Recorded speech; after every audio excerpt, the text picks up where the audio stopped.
Hey, hello!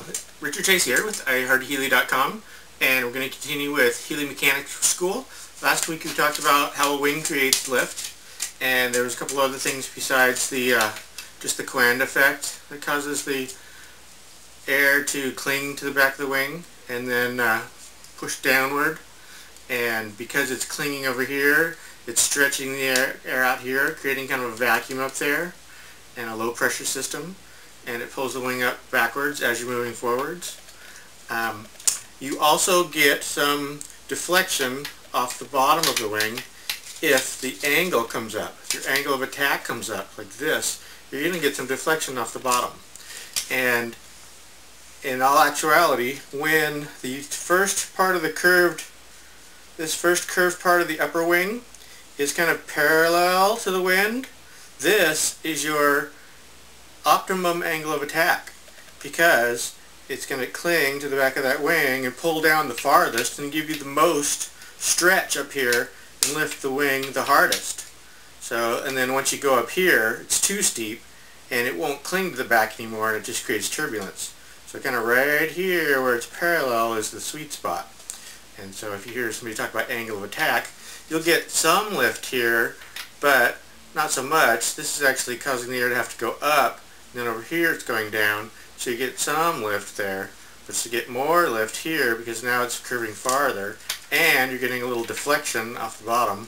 The air's kind of getting turned by the bottom.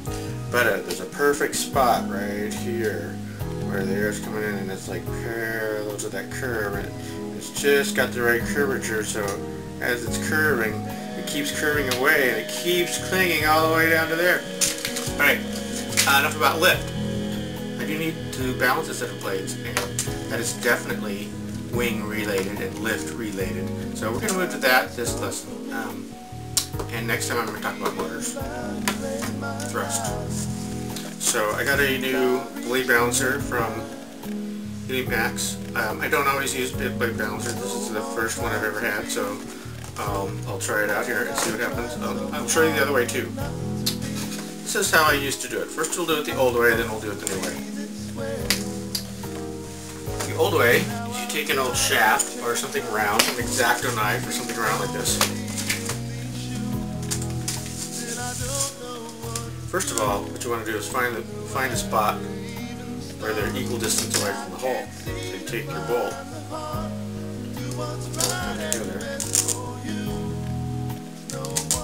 It's better if you have a fine-tipped magic marker.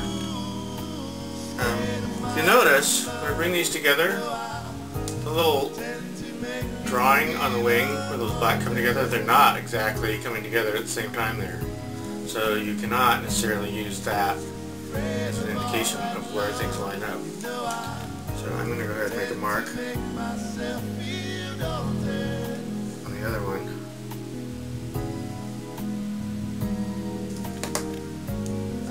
Now I've got a mark. They line up.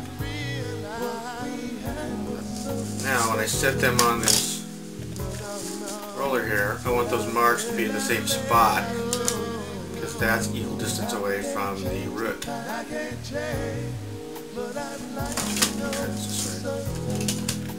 Now when you're trying to do this, the blades are going to want to kind of try to spin like that on you sometimes, and you have to get them perfectly perpendicular.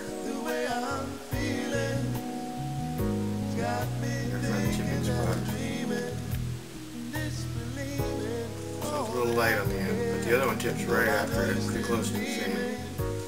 So what I will do is take a little teeny bit of this black tape, and a thin little strip like this.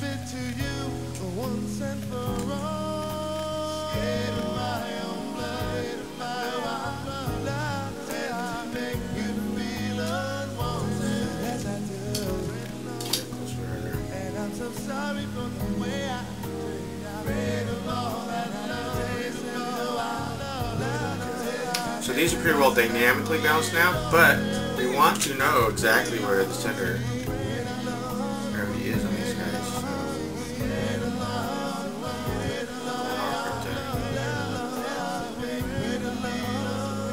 Because if one is heavier than the other, that's where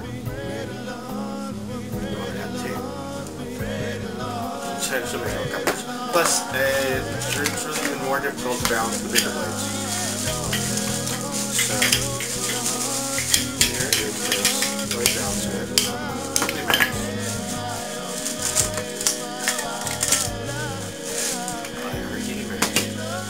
Top and you see,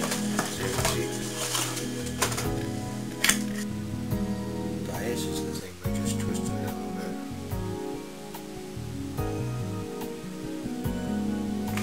Don't like that at all.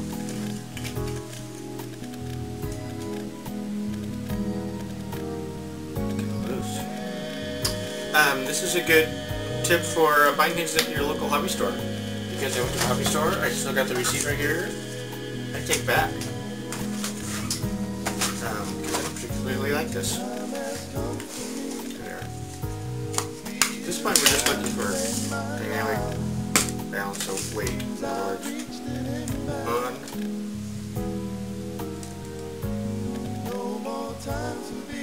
24.5 grams.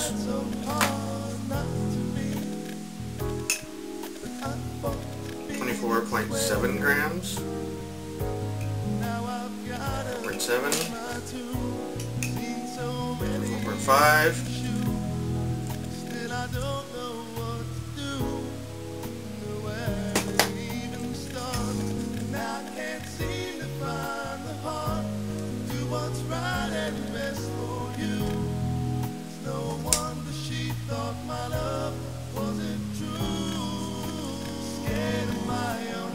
Alright, now I got 24.7 on both. So you can do it like that. You can do the roller thingy, and then if you have a little scale, which I bought for $15 or something like that.